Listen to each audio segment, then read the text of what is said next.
built his house inside the Louvre.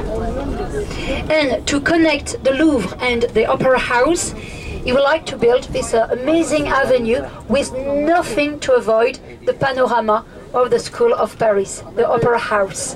Thomas Cook, yes, I forgot to show you Thomas Cook. The best agency in the world. Yes.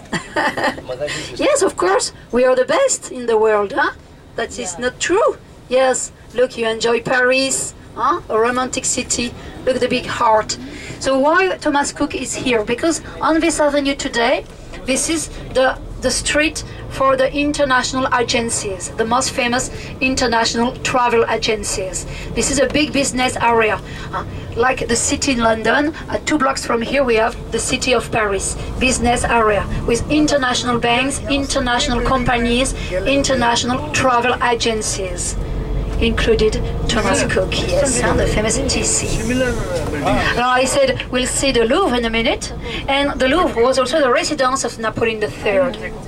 And he decided to build this road to go directly to the opera. So nothing avoid the panorama. Look, turn your head and you'll see the Opera House, so beautiful from the coach, everywhere you are on this road. And why so wide road? Because the emperor was scared of the revolution, of the people protesting in the street, like today. And it would be easy to build barricades and to stop the French army.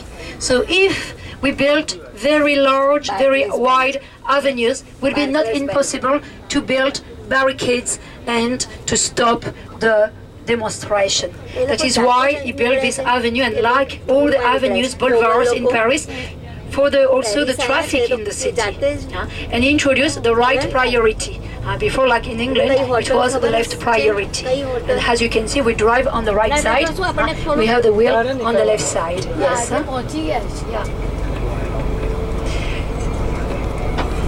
And he said, Napoleon, I want to give to Paris more air, more space, more shade, because in the past, in the Middle Ages, with the old city, the problem was the epidemics, the plagues of epidemics brought by the rats, because the air missing. So if we have a large, wide avenues and street, we have more air, and we avoid the epidemics. Yes, we brought water directly from the rivers, you have the sewers to clean the street for healthy reason. And also we brought lights in the city, gas light everywhere to feel safe in the city in the night. Yes.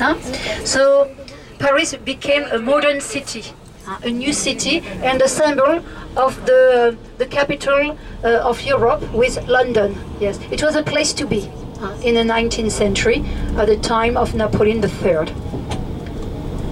Before the Opera House was built, the oldest opera was here, where you see the building with the columns, the French Royal Palace, a residence for a king. And also there is the oldest opera house and theater named the Comédie. You can read French Comédie here with the columns. And just on the opposite side, the Louvre. This is where lived Napoleon, in this wing. His apartments are inside. But now, open your eyes. Look on your left. You will see the new entrance of the museum after the arch. And you will see why I said it takes 2 months to see everything inside. It's so big. Wow. Now, this is a museum today, but before it used to be, after it was a medieval castle, a fortress, a royal palace, a royal residence, built by the king who brought Leonardo da Vinci in France and was able to buy the famous Mona Lisa, because Leonardo da Vinci, the painter of Mona Lisa, sold Mona Lisa to the king, Francis I, who later built the Louvre to be a royal residence in Paris, the new capital of the French kingdom. And after him, different kings of France had built different wings. And look, that is the Louvre, which was a royal palace, turned into a museum after the revolution to save the collection from the kingdom. To be sure the collection could be not stolen, could be not damaged or sold by auction. That is why we have Mona Lisa in the Louvre, here, where she is, in this wing, straight ahead. That is where you can see the collection from Italy and included Mona Lisa. You see the pyramid to your left? Built not by an Egyptian, but a Chinese architect, American Chinese, Mr. Pei, P-I, Pei. From the pyramid you can go everywhere you want in the museum. It was opened to the public only in 1989. The Louvre? Yes. So before it was a parking. You have a parking before the pyramid. You had not this road and this beautiful panorama. Look on your right, where we stop. You recognize the wheel? Where we stop? Through the arch. This is the small arch. You see the big one at the end of the road, the Champs-Élysées. This one was built before the big arch to commemorate a battle and victories in Italy. Also to commemorate the empire of Napoleon Bonaparte. For a long time there was a royal palace on the right, destroyed by fire. That is why today you see only the arch and the gardens, and up to the gardens, the wheel, the square, and the Champs-Élysées. That is beautiful. Marie is the Christ Mother, you know. She was the protector of all the Parisians. In the past, the people in Paris were under the protection of Mary, Notre Dame. And Notre Dame is one of the oldest monuments in Paris, built in the 12th century. And it's still a church. We have a services for the Catholics, but it's also open for everyone. But we have a services every day, every morning. In France, 65% of the French are Catholics. Is it the other name for Mother Mary? That's right, yes. Yeah. Notre Dame, yes. Marie. So Our Lady is Marie, the Christ Mother. Yeah. Yes. Alors in France, I said we are about 65% Catholics, but a lot of people don't go to the church, not really to pray. No. After we have more and more Protestant and Muslims in France. Yes. Yeah. So more and more Muslims from the north of Africa, like Tunisia, Morocco, they are in Paris because we have different communities living in Paris, especially from Africa, from Turkey, and also from India. We have an Indian community living to the northeast of Paris. And in September, we have a parade organized by the Indians of Paris to celebrate Shiva, the god Shiva, yes. Ooh la la, look at the traffic. We say in French all the time, ooh la la. Ooh la la. Look at the Louvre, that is not beautiful on your right? The Louvre Museum. Now you know the biggest museum in the world where Mona Lisa is. I want to tell you something. Mona Lisa was stolen in this museum a long time ago. It was in 1911. This is an Italian who had stolen Mona Lisa. Why? To bring her back home where she's from. Italy, from Florence. And after 2 years, we find Mona Lisa in Florence inside a suitcase. She was hidden inside a suitcase. And after 2 years, she was back home, back to Paris, in the Louvre. And the man who had stolen Mona Lisa, he spent a year and 2 weeks in the jail, on the bridge now, on this side. And the Museum of the Impressionists, of the collection from the middle of the 19th century, was a train station. Look on your left, Orsay. Is this called the Alexander Bridge? Yeah, no, it's on the other side. I will show you the bridge Alexander III, you know. Yeah. I'm going to show you it. You see something in Paris? The Parisians walk a lot. You see, of course. Why? Because see the distance between the buildings are very close. All the monuments were built along the river. That is great.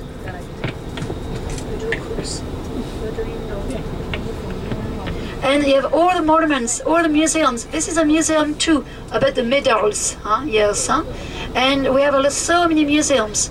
What they do, the French, when they are in Paris, they travel a lot in vacations and they come in Paris to visit the museums. The weekend, Saturday and Sunday, people don't work, they visit museums. We have so many, more than 100.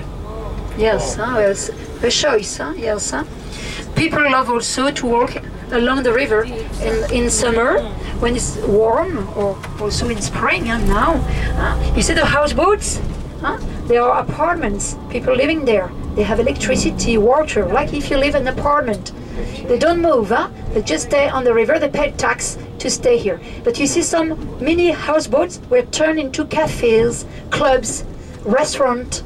So in the night, you see the Parisians walking along the river, taking a glass of wine, a glass of champagne, enjoy the atmosphere. It's very quiet in the night. They can dance. We have a lot of clubs to dance. So this is very, very crowded in the weekend, in summer when it's warm. The people in Paris love to go outside, take time and relax outside.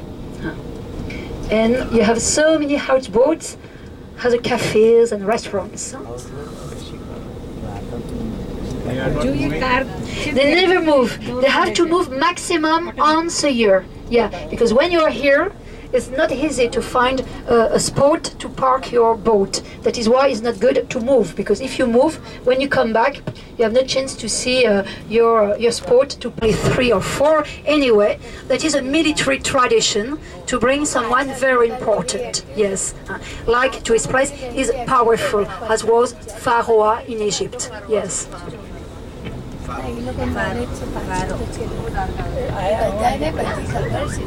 Is that good? It's good, yes. Stone, yes, good for the...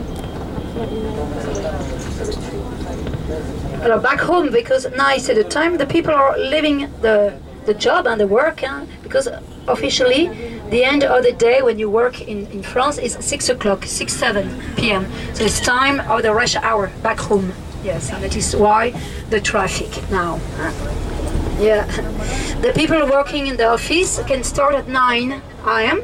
and finish at 6:30, 7 maximum, yes. On Monday, from Monday to Friday. And they enjoy a weekend, Saturday and Sunday. So Saturday and Sunday, Paris is very quiet. The traffic is very good on the road. Alors look, on the right, the beautiful bridge, Alexander III. Alexander was a Tsar from Russia. And this bridge is unique. The only one in Paris built with one arch, you see, and built for the welfare in 1900. To support the weight of the bridge, we built massive pillars, therefore, on the top, golden statues, gift from Alexander III to Paris, celebrating the rivers in Russia. You see? And on the right, this is the Grand Palais, the Great Palace, the museum we saw from the Champs-Élysées, because if you cross the river, you go directly to the Champs-Élysées Avenue. And the architect, the engineers who built the Eiffel Tower, built the roof, the impressive roof of the Grand Palais, exactly the same weight. So very impressive, a stained glass window roof, iron roof. The same engineers who built the Eiffel Tower. Look, the dome in gold, that is where Napoleon is buried in the church. That is a church. But the buildings around, this is a hospital, a military hospital and military museum. Built in the 17th century at the origin to be a hospital to house soldiers, invalid, handicapped. After the war, they could have a rest, they could spend the last days of their life in this building, in this hospital. That's right. Now, Invalid is the name of this hospital where Napoleon is buried, I said, in 6 coffins. We'll have a stop, if you want to take a picture. Yes, I will have a stop. Look, the dome, it's real gold, a golden leaf. Why? Because it was built for the Sun King, who built the Palace of Versailles, this hospital, very proud of the French army. And the sun is the image of God. And for him, God is the king. You've got the universal power. That is why the architect imagined the dome in gold, symbolizing the sunlight, the sunshine, the name of the king, the Sun King, the image of God. Is it still a hospital? Yes, What's the yes. On the other side, this is the hospital.